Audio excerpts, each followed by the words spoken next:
Jésus, rempli de la force de l'Esprit Saint, revient en Galilée. Les gens commencent à parler de lui dans toute la région. Il enseigne dans les maisons de prière et tout le monde dit beaucoup de bien de lui. Jésus vient à Nazareth où il a été élevé. Le jour du sabbat, il entre dans la maison de prière. C'est son habitude. Il se lève pour faire la lecture des livres saints. On lui donne le livre du prophète Ésaïe. Jésus ouvre le livre et trouve le passage suivant. « L'Esprit du Seigneur est sur moi. Oui, il m'a choisi pour apporter la bonne nouvelle aux pauvres. Il m'a envoyé pour annoncer aux prisonniers, vous êtes libres. Et aux aveugles, vous verrez clair de nouveau. Il m'a envoyé pour libérer ceux qui ne peuvent pas se défendre, pour annoncer, c'est l'année où vous verrez la bonté du Seigneur. » Jésus ferme le livre, il le rend au serviteur et s'assoit. Dans la maison de prière, tous ont les yeux fixés sur lui. Alors il leur dit, vous avez entendu ce que les livres saints annoncent. Eh bien, aujourd'hui, cela s'est réalisé. Amen. Le deuxième texte, dans Jean chapitre 8, du verset 31 au verset 40. Alors Jésus dit aux Juifs qui avaient mis leur foi en lui, si vous vous attachez à la parole que je vous ai annoncée, vous êtes vraiment mes disciples. Vous connaîtrez la vérité, et la vérité fera de vous des hommes libres. Nous, lui répondirent-ils, nous sommes la postérité d'Abraham. Nous n'avons jamais été esclaves de personne. Comment peux-tu dire, vous serez des hommes libres? Vraiment, je vous l'assure, leur répondit Jésus, tout homme qui commet le péché est esclave du péché. Or, un esclave ne fait pas partie de la famille. Un fils, lui, en fait partie pour toujours. Si donc, c'est le Fils qui vous donne la liberté, alors vous serez vraiment des hommes libres. Je sais que vous êtes les descendants d'Abraham. Pourtant, vous cherchez à me faire mourir parce que ma parole ne trouve aucun accès dans votre cœur. Moi, je parle de ce que j'ai vu chez mon père. Quant à vous, vous faites ce que vous avez appris de votre père. Notre père à nous, répondit-il, c'est Abraham. Eh bien, leur répliqua Jésus, si vous êtes vraiment des enfants d'Abraham, vous agirez comme lui.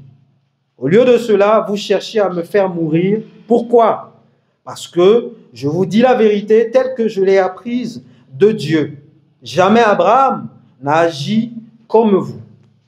Et le dernier texte, c'est quand même un peu long. Ça nous aide à faire un peu de l'étude biblique. Galates chapitre 5, on va juste lire le premier et le 13e verset.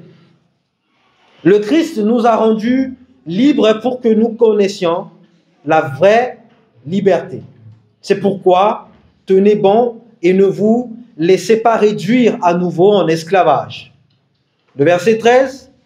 Oui, mes frères, vous avez été appelés à la liberté.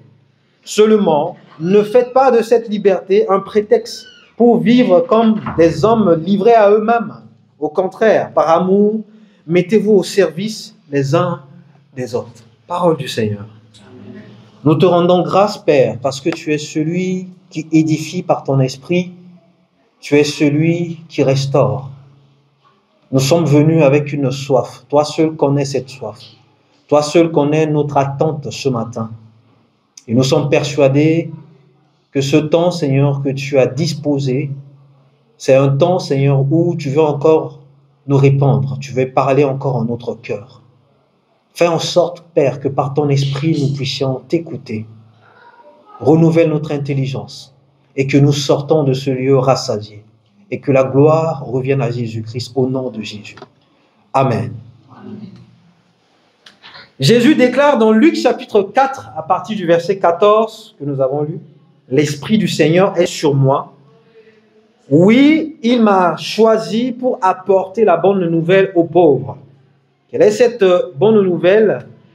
Il dit par la suite, il est venu annoncer aux prisonniers, vous êtes libres, aux aveugles, vous allez voir. Je paraphrase.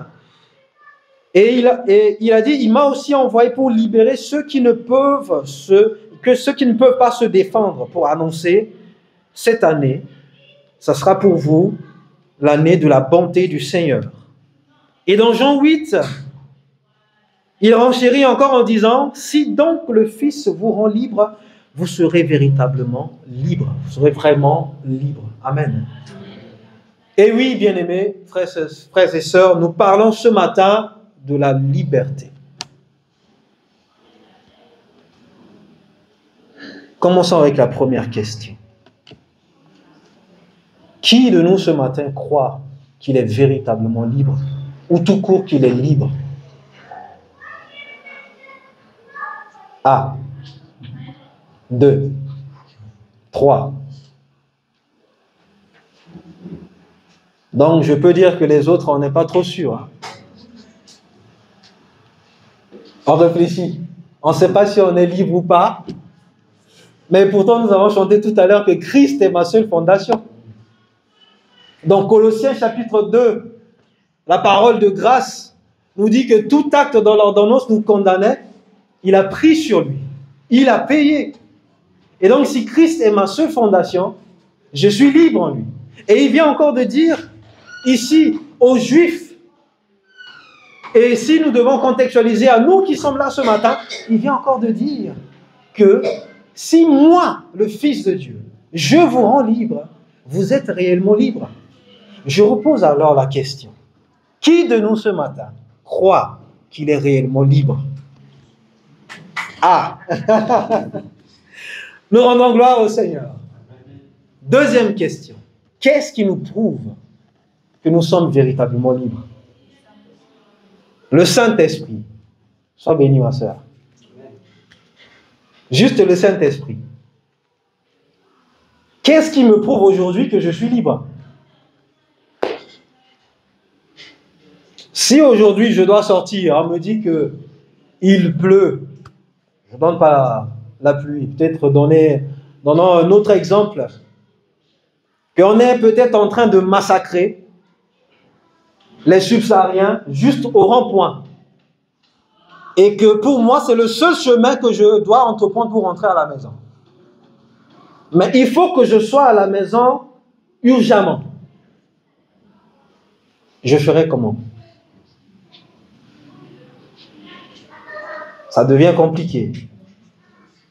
Voilà pourquoi j'ai dit que ce matin, ça sera plus des réflexions. Ce n'est pas pour nous faire peur. Ce n'est pas pour essayer d'ébranler notre foi. Et même si notre foi a un tout petit peu ébranlé ce matin, je rends gloire au Seigneur parce que je sais que si véritablement Christ est ma solide fondation, peu importe ce qu'on peut me dire, peu importe comment la situation peut se présenter, je sais qui je suis. Parce que je sais qui est mon Seigneur et mon Sauveur. Amen. Jésus dit aux Juifs, si moi, je vous rends libre, vous êtes réellement libre. Et regardons un tout petit peu, qu'est-ce qui est écrit? Dans Jean chapitre 8, la Bible nous dit que Jésus parle aux Juifs qui ont cru en lui, qui ont foi en lui. Autrement dit, ceux qui connaissent qui il est, qui sait qui il est. Mais après, il leur dit, après eux, il dit à Jésus, nous sommes les descendants d'Abraham. Nous n'avons jamais été esclaves. Comment peux-tu nous dire ce matin que nous sommes esclaves? Ah, frère Hans, comment peux-tu me dire encore que je suis pas réellement libre? Et pourtant, ils viennent de croire à Jésus. Ils ont mis leur foi en Jésus. De la même manière comme nous ce matin, nous avons chanté que Christ est notre solide fondation. Mais est-ce que je me tiens attaché véritablement à cette fondation? Quel est le risque? C'est que si c'est une solide fondation et que je ne suis pas fortement attaché à cette fondation, mais les tempêtes peuvent m'emporter, la fondation sera toujours là de toutes les manières. Et oui, bien-aimé, la liberté. C'est une chose aujourd'hui que même, alors je dirais que donc presque, bon, je ne dis pas le pays, mais disons tout le monde aujourd'hui a soif de la liberté. Bien-aimé, chacun de nous ce matin cherche d'une manière ou d'une autre une liberté. Ou on peut encore dire la liberté. Peu importe, ça peut être peut-être dans un domaine, ça peut être par rapport, en fait, ça peut être lié à quelque chose, mais nous cherchons tous une liberté. Voilà pourquoi l'apôtre Paul pouvait dire dans Romains chapitre 7, qui peut me débarrasser de ce vieil homme? Je veux faire quelque chose de mal, mais comme si j'ai les mains, les pieds liés, je n'arrive pas à faire le bien que je désire, que je veux. Autrement dit, je ne suis pas libre de mes actions, je ne suis pas libre de pouvoir agir selon la volonté de Dieu, mais il y a comme s'il y a une force qui m'empêche. Combien de fois avons-nous dit, ce qui est sûr cette année-là, ce péché, c'est fini. J'ai pris la ferme résolution, je vais abandonner cela. Il y a tellement de noms que nous pouvons donner. Mais après, nous nous rendons compte que ce n'était juste qu'une histoire de temps, ou peut-être de circonstances. Peut-être à ce moment-là, je suis content, je suis joyeux, je ne sais pas ce qui m'a poussé, en tout cas, mais je l'ai dit, et j'essaie de me battre. Après, je retombe encore. Je me rends compte que finalement, je ne suis pas libre de mes actions. Et pourtant, Jésus me dit, moi qui suis son enfant, lui qui est mon Seigneur et mon Sauveur, que si lui, il me rend libre, je suis véritablement libre. Mais je me rends compte qu'il y a certains aspects de ma vie où je ne vois pas encore la liberté de Christ se manifester. Amen. Et oui, bien-aimés, lorsque nous lisons un tout petit peu la définition, on va dire, de la liberté, où il y en a tellement. J'ai voulu chercher une seule définition, mais après je me suis rendu compte qu'il y en a tellement. Et chaque définition varie selon les domaines ou peut-être selon les contextes. Mais une chose est sûre, j'ai essayé d'épulser un tout petit peu en analysant, je vois qu'on me définit la liberté comme étant une situation, ou soit la situation d'une personne qui n'est pas sous la dépendance de quelqu'un ou la dépendance de quelque chose. Et encore une autre définition, on me montre que c'est la possibilité ou le pouvoir d'agir sans contrainte, de pouvoir d'agir en autonomie. Et une définition un tout petit peu plus, je dirais quoi, théologique, hein. On me dit qu'elle implique la capacité d'agir selon sa propre volonté, de dépendre des décisions et de mener une vie conforme à ses croyances et valeurs. Mais lorsque nous examinons toutes ces définitions, nous nous rendons compte que est-ce qu'aujourd'hui je peux agir selon ma propre volonté? Non seulement ça, une autre question encore. Est-ce que j'ai une propre volonté? Amen. On me suit. Amen. Nous ne sommes pas encore perdus. Hein? Voilà. Est-ce que nous avons une propre volonté? Cette question nous renvoie tout simplement à notre origine.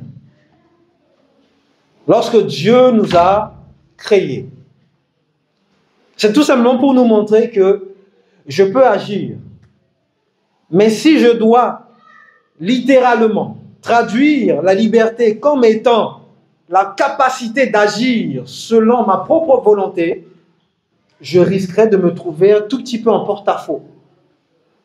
soit par rapport à Dieu, soit par rapport au diable. Parce que nous avons été créés selon la ressemblance et l'image de Dieu. Et Dieu, dans son amour, a soufflé en nous son esprit. De sorte à ce que moi-même, il n'y a rien qui m'appartient. Et donc, si je parle de la liberté, je parlerai plutôt de la liberté liée à quelque chose. Amen. Et donc, aujourd'hui, je ne peux parler que de la liberté qui est soit liée à Dieu, ou je peux peut-être contextualiser cette liberté-là. Pour moi, je dis tout simplement que lorsque j'ai faim, alors que j'ai envie de dormir, alors que le ventre est en train de parler, de plus en plus, il commence à parler fort. Mais moi, ma volonté, je veux dormir parce que je suis fatigué, je ne veux pas me réveiller du lit. Or, qu'il y a un besoin, il y a une alarme qui retentit. Si je choisis d'être libre, je dors. Maintenant, quelles seraient les conséquences par la suite? C'est que je détruis au prix de ma liberté ou de ma volonté, que je dirais entre griffes, cette volonté-là, je détruis ma propre vie. Parce que si je ne mange pas, comment je pourrais me nourrir? Comment je peux être en bonne santé? Comment je peux continuer à profiter de mon sommeil selon ma volonté? Parce que je veux agir en liberté. Je dis à mon ventre, là, maintenant, là, ce n'est pas le temps de manger, c'est le temps de dormir. Mais je me rends compte que, finalement, si je n'obéis pas à la fin, ça risque d'être très dangereux pour moi par la suite.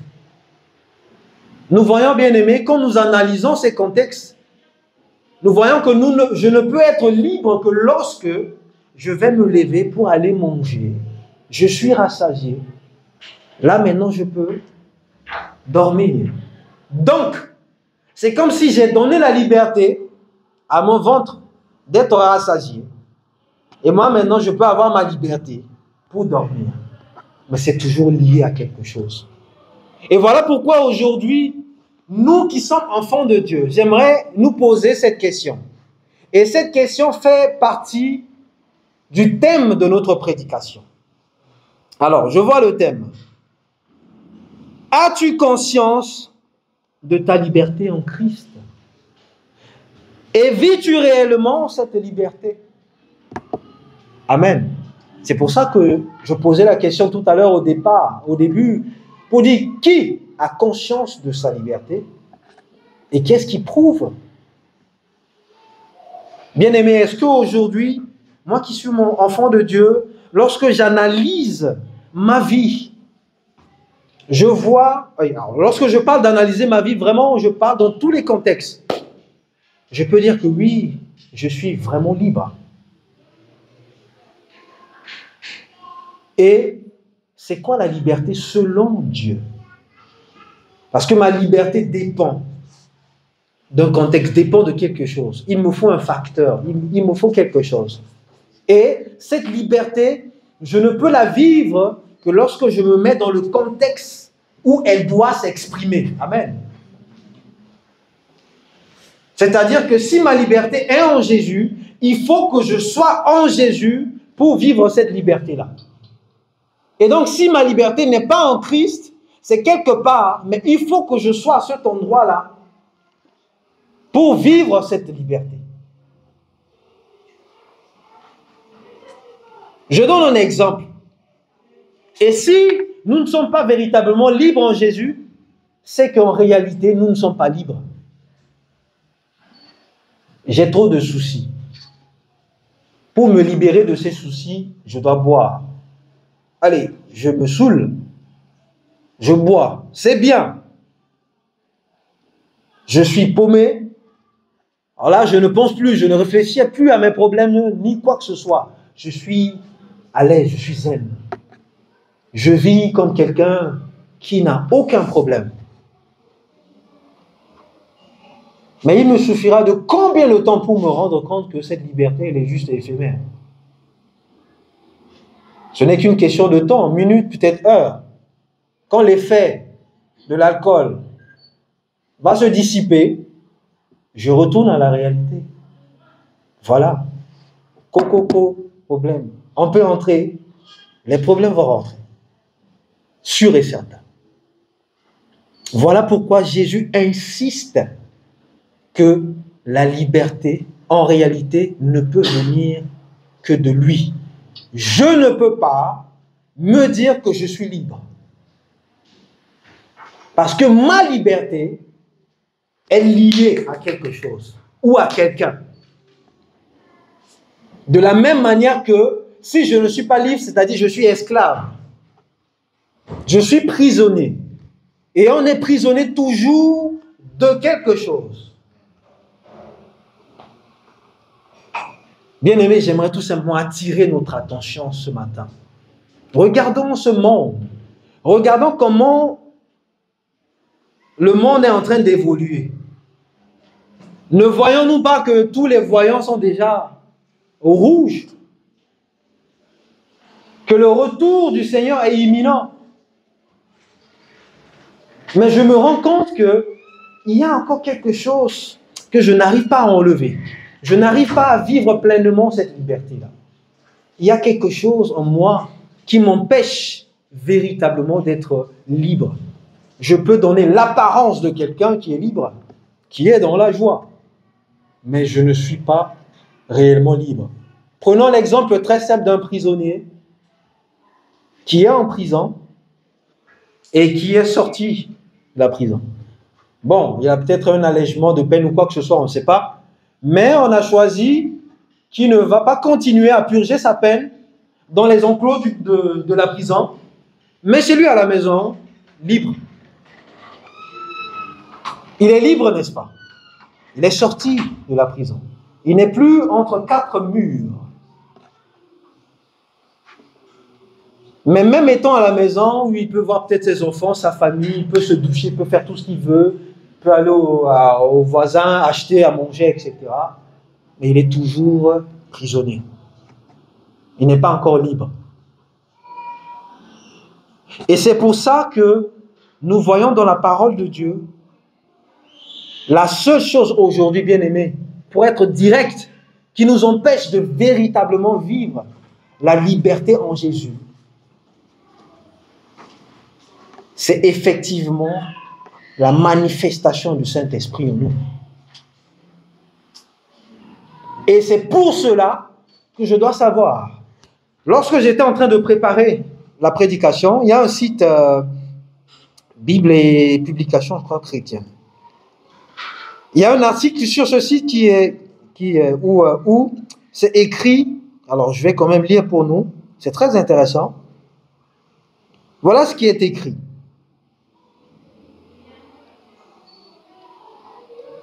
Voilà. Il est écrit, on peut être libéré de tous ces problèmes sans être vraiment libre. Je ne sais pas si on a compris. On n'a pas compris. Hein? Je peux être libéré, mais sans réellement vivre comme quelqu'un de libre. Je vis toujours comme quelqu'un qui est emprisonné. Et c'est la plupart de nous chrétiens aujourd'hui. C'est ce que nous vivons. Nous prônons, nous chantons, nous sommes chrétiens, nous sommes enfants de Dieu, je suis libre en Jésus, etc. Mais quand on examine en détail notre vie, on voit que toujours il y a quelque chose qui ne va pas. Il y a quelque chose qui nous empêche à vivre pleinement notre vie. C'est comme un voleur qui a volé, il a purgé sa peine, on le remet en liberté, il est libre, n'est-ce pas? On lui a donné sa liberté. Mais il sort au bout deux semaines, il repart encore en prison. Et pourtant, il était libre. Mais c'est de là que nous comprenons que la liberté n'est pas une affaire de l'extérieur, mais c'est une affaire de l'intérieur. Voilà pourquoi Jésus pouvait dire celui qui est esclave du péché, celui qui pêche, celui qui demeure dans le péché, il est esclave du péché. Autrement dit, il est prisonnier du péché. Donc, il n'est pas libre. J'aimerais encore dire que celui qui vit encore dans une sorte d'addiction est toujours esclave de cette addiction. Quoique Jésus a payé le prix à la croix. Et il a payé ce prix au prix fort de sa vie, en sacrifiant sa vie, en donnant sa vie. Quelque chose où en réalité nous ne méritons pas. Mais Dieu, par son amour, nous a offert la liberté. Et tout ce qu'il nous demande, c'est de tout simplement en jouir. Mais pourquoi aujourd'hui, nous n'arrivons pas à jouir de cette liberté? Pour une raison simple, qu'en nous, comme l'apôtre Paul pouvait dire, il y a une part de nous qui est encore rattachée au monde et une part de nous qui est rattachée au Seigneur. Or, pour que la liberté devienne totale et que je sois vraiment libre, cette part de moi attachée au monde doit disparaître, doit mourir. Et aujourd'hui, bien-aimés, la mort nous fait peur. Je ne parle pas que seulement de la mort physique, mais la mort parfois de certaines choses où on sait que les laisser partir, ça risque de créer peut-être un vide ou quoi que ce soit. Ça fait tellement mal que on ne sait pas comment. J'étais avec un frère dans le taxi, il m'a dit que c'était pendant quoi là? C'était pendant le Ramadan. Il était dans un taxi, il conduisait, et à la fin, lorsqu'on a appelé pour la prière, etc., le chauffeur, lui, il est fumeur. Dès qu'on a appelé, il voulait allumer sa cigarette pour fumer. Mais vu que mon frère, à l'intérieur du taxi, ne supporte pas la cigarette, il dit tout simplement au client, « Ah, excuse-moi, mais je ne supporte pas voilà l'odeur de la fumée, je ne supporte vraiment pas la cigarette. » Mais il a raconté que ce monsieur s'est mis dans tous ses états. Il commence à... Bon, en tout cas, je ne sais pas ce qu'il a dit, mais est-ce qu'il a insulté Darija ou quoi que ce soit, mais en tout cas, il a beaucoup parlé.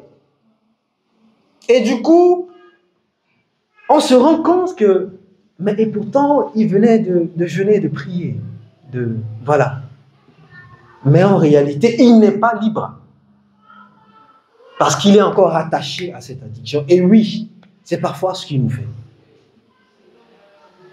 Je le fais? Non, c'est pas bon. Non, bon, je le fais pas. Je le fais? Non, mais c'est pas bon, je le fais pas. Et plus on résiste par notre propre force, plus ça devient de plus en plus compliqué. Et arrivé à un certain moment, qu'est-ce qu'on va dire? Bon, de toutes les manières, bon, je vais laisser aller cette fois-ci. Après, je vais prier, je vais demander pardon. Le Seigneur va me pardonner et c'est bon. On fait, après on revient au Seigneur, vraiment pardonne-moi, je ne sais pas ce qui m'a pris, je ne sais pas, etc., etc. C'est bien. Mais pensons-nous que le sacrifice que Jésus a fait pour donner sa vie à la croix, pensons-nous qu'il va encore refaire ce sacrifice-là? N'est-ce pas qu'il est écrit dans la parole que vous attendez un autre miracle, mais il n'y en aura plus. Vous serez avalés par le poisson. Il n'y a plus d'autres miracles. C'est tout simplement pour nous exhorter ce matin, frères et sœurs. Tout ce qui peut nous empêcher de vivre notre liberté en Jésus, emmenons-les à Christ. Et pourtant, il a dit dans sa parole. Et pendant que j'étais en train de préparer également cette prédication, mais il me pose également cette même question. Vois-tu tel domaine de ta vie, ce niveau, tu n'y arrives pas parce que tu ne choisis pas de me donner cela. Il y a quelqu'un qui a l'habitude de me frapper. Je vais appeler mon grand frère pour qu'il vienne se battre à ma place. Je sais que mon grand frère va le taper. Mais dès que mon frère arrive, c'est moi encore la première personne qui saute. Je compte sur la force de qui? De mon frère. Oui, c'est bien. Mais ce n'est pas lui qui va se battre. C'est moi encore qui vais me battre. Or, lui, il est là pour me défendre. Mais je ne le laisse pas me défendre. Et à ce moment, est-ce que je peux être vraiment libre? Quand on va encore me frapper, je vais dire que c'est la faute à qui? Ah, j'ai appelé mon frère pour qu'il puisse m'aider, pour qu'il puisse venir me défendre. Qu'est-ce que je fais? Dès qu'on arrive, ah, voilà le monsieur, ah, voilà la situation. Je m'écarte, je m'efface. Et c'est même ce que le Seigneur Jésus me recommande. Apportez-moi vos soucis, apportez-moi vos problèmes. Cette addiction d'où je n'arrive pas à m'en détacher, donne-la moi. Je suis là pour soi. Moi, j'ai la force, la capacité de vaincre cela parce que je l'ai déjà vaincu. C'est bon. Ce n'est plus à prouver.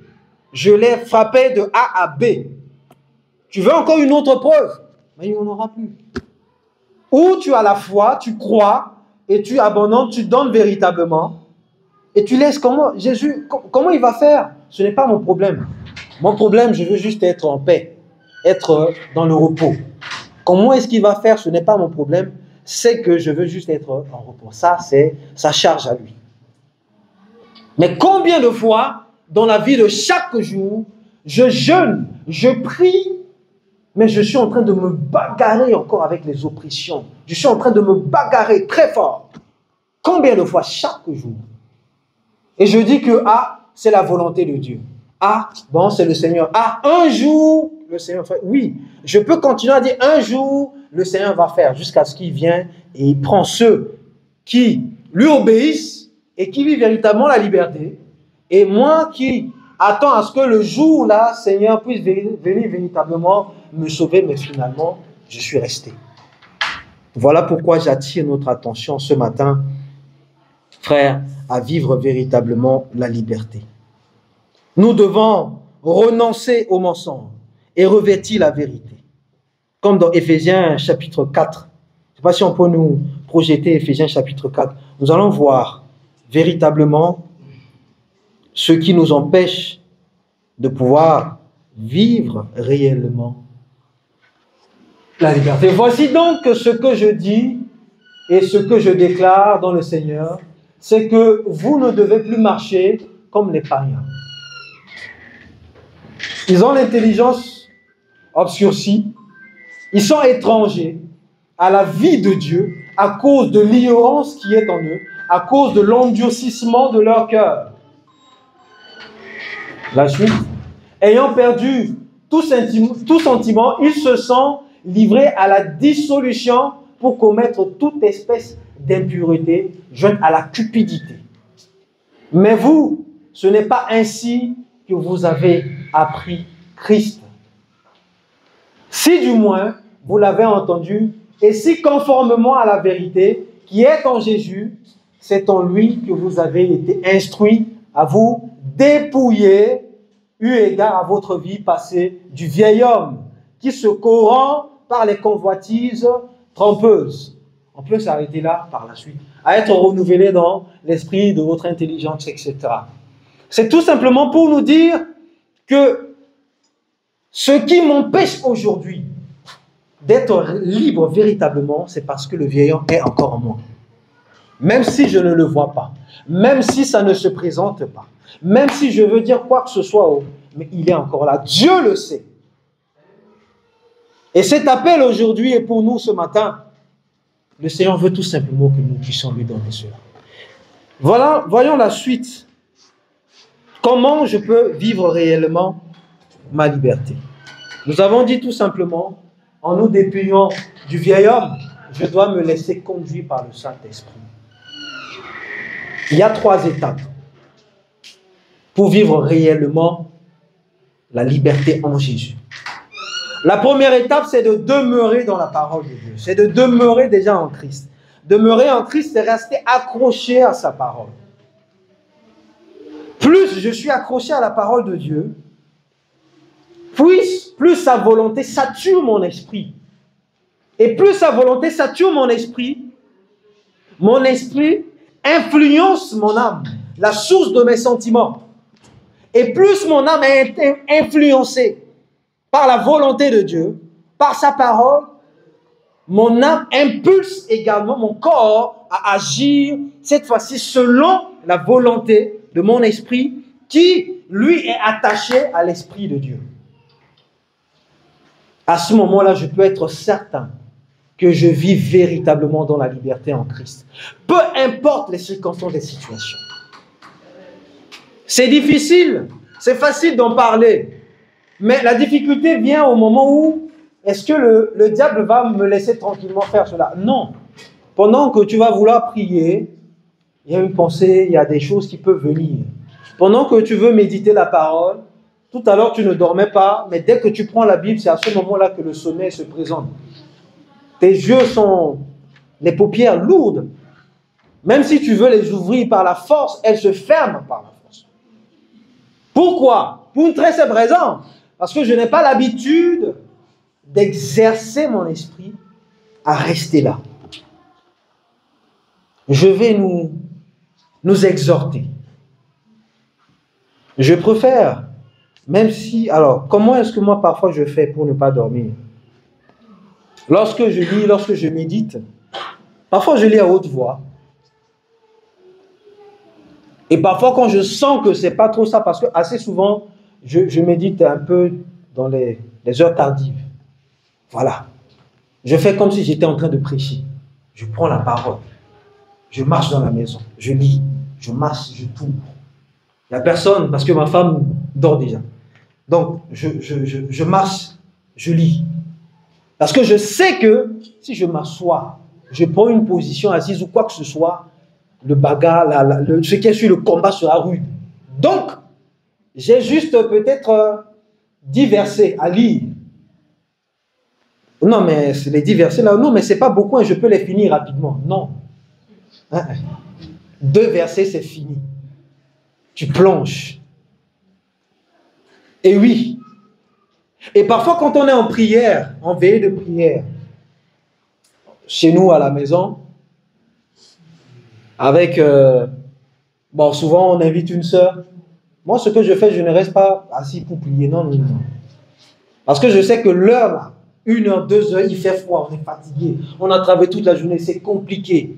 Tu t'assois, oui Seigneur, en tout cas je te bénis. Et puis après, arrivé à certains moments, on n'entend plus la voix. Effectivement, ça tout le monde se reconnaît. Et pourtant, c'est ce moment-là que le Seigneur choisit pour me parler, pour écouter, pour poser sa volonté dans ma vie, pour me libérer de quelque chose. Moi, ma technique est très simple. Je me lève, je marche, même si je suis fatigué, je veux tituber, mais ce n'est pas grave. En étant debout, ça sera un peu difficile pour moi de dormir. Je marche. C'est pas pour... Non, c'est tout simplement parce que je sais que je ne veux pas m'asseoir pour prier, parce que l'heure, le moment opportun pour moi, ce moment-là, c'est un peu compliqué. Donc, je préfère me lever pour prier. Et je le fais 1 fois, 2 fois, 3 fois, 4 fois. Après, ça devient une habitude. Naturellement, ça s'installe. Et je muscle mon esprit par la parole de Dieu. Et plus je suis ouvert, rattaché à l'esprit, plus l'esprit prend le dessus sur moi. Et plus je marche maintenant selon l'esprit. Est-ce qu'on peut nous donner 2 Corinthiens 3, 17? 2 Corinthiens 3, 17. Or, le Seigneur, c'est l'Esprit. Et là où est l'Esprit du Seigneur, là est la... Amen. Amen. Voilà pourquoi, peu importe où je peux me trouver, je dois me rassurer. Est-ce que l'Esprit de Dieu est avec moi? Est-ce qu'il me conduit? Est-ce qu'il me remplit? Pas que je n'ai pas besoin de l'appeler, non, je le transporte déjà en moi. En étant Jésus-Christ, c'est bon, il est déjà là. Il suffit juste que je l'active, je vais écouter sa voix, je le cherche tout simplement, je sais où le trouver. Je n'ai pas besoin de prendre une position, non. Il y en a de gens, par exemple, qui disent que quand j'arrive au boulot, je m'agenouille pour... Bon, c'est vrai, chacun de nous a sa technique. Peut-être je suis en train de m'agenouiller pour prier, J'aurai encore mes combats spirituels durs, parce que les gens vont voir, celui-là, là, il prie beaucoup. Hein. Quand il y a quelque chose qui va, ah, mais frère, on te voit chaque fois en train de t'agenouiller, de prier, là, qu'est-ce qui se passe? C'est compliqué. Discrètement, je m'assois, je suis là, j'ouvre l'ordinateur, en même temps, je suis déjà en prière. En même temps, je suis en train de recommander la journée. En même temps, je suis en train de confesser Christ. En même temps. Ça finit, tac, je commence. Je m'assure tout simplement que mon Dieu est avec moi. Et c'est bon. Et à ce moment-là, bien-aimés, nous sommes capables de véritablement vivre la liberté en Jésus-Christ. Parce que sans cette liberté, nous serons toujours captifs. Et la captivité risque de nous entraîner dans la rébellion. Risque de nous pousser même, si nous ne faisons pas attention, ne négligeons pas le diable. Il peut nous pousser jusqu'à l'apostasie. Parce que nous régnons le Seigneur. Nous devenons des enfants d'iniquité, des rebelles, et nous perdons notre salut. Amen. Mais ce n'est pas ce que le Seigneur veut pour nous ce matin. Pour finir, la liberté en Jésus-Christ peut être visible. Ça se manifeste, on peut le voir. La liberté en Jésus-Christ nous pousse véritablement à faire la volonté de Dieu. Il nous pousse déjà, il nous donne la capacité donnée de Dieu pour faire le bien. Il nous donne également à connaître Dieu comme Père et Jésus comme Seigneur Sauveur. La liberté est aussi le fait de se mettre au service des autres. Voilà pourquoi dans Galates chapitre 5 verset 13, on nous dit que nous sommes appelés, c'est Jésus qui nous appelle à être libres et que nous ne devons pas faire de cette liberté un prétexte pour continuer dans mes désirs. Quand on veut me parler, non, Dieu voit mon cœur. Non, mais je sais que le Seigneur est là. Oui, il viendra et il me regardera droit dans les yeux et il me dira, je ne te connais pas. Ah, ça fait mal. Évitons cela. Qu'est-ce que nous pouvons retenir? Aujourd'hui, j'aimerais tout simplement lancer un appel. Si je n'ai pas Jésus en moi, que je l'appelle qui vient dans ma vie. Je veux que tu sois mon Seigneur, mon Sauveur, parce que c'est lui qui donne la vraie liberté. C'est pour ça qu'il a dit aux Juifs, si moi je vous donne la liberté, vous êtes réellement libre. Qui vient dans ma vie? S'il y a des aspects de ma vie que je n'ai pas encore donné au Seigneur, que je puisse donner ce matin au Seigneur. Je me dis que j'ai encore le temps, oui, par rapport à moi, mais pas par rapport à Dieu, pas par rapport à celui qui a créé le temps. C'est lui qui le connaît. Et de la même manière que je l'appelle, de la même manière, je prends tout, la quantité, la profondeur, la dimension, la complexité, tout ce que je veux, je mets devant sa croix. Il a dit, prenez mon joug qui est léger. Laissez-moi vous débarrasser de joug de l'ennemi qui pèse. Donc si je pleure, ce n'est pas de la volonté de Dieu. Si je crie, ce n'est pas de la volonté de Dieu. Si je trouve que c'est coincé, cette situation, je n'arrive pas à renverser, ce n'est pas de la volonté de Dieu. Ce n'est pas parce que Dieu ne veut pas. Non. Est-ce que je lui ai donné cela ou je suis celui qui l'a appelé dès qu'il est là présent, qui se met à courir pour aller taper le diable? Or, que le diable m'a déjà vaincu. Réfléchissons à cela. Ma marche de chaque jour. Est-ce que j'ai encore le temps à perdre? Si je n'ai plus ce temps-là, c'est que l'alarme est en train de retentir pour que véritablement je rentre dans ma liberté. Jésus, on a montré la preuve. Peu importe le vent, quoi que ce soit, les tempêtes. Oh, nous sommes en train de mourir. Lui, il dort paisiblement parce qu'il sait, il est libre. Et c'est également ce que le Seigneur veut. Peu importe ce qui peut arriver aujourd'hui au Maroc, ni où que ce soit, ni quoi que ce soit, il veut tout simplement que nous ne soyons pas ébranlés. Lorsque nous sommes en lui, Colossiens chapitre 3 dit que notre vie est cachée en lui. Donc c'est lui qui couvre totalement notre vie. Et donc c'est à l'intérieur de Jésus que nous sommes véritablement libres. À l'extérieur de Jésus. Ah, amen. Voilà encore cette parole que le Seigneur m'a mis à cœur, que je voulais encore nous partager ce matin. Est-ce que nous pouvons nous lever pour... Nous allons prier le Seigneur.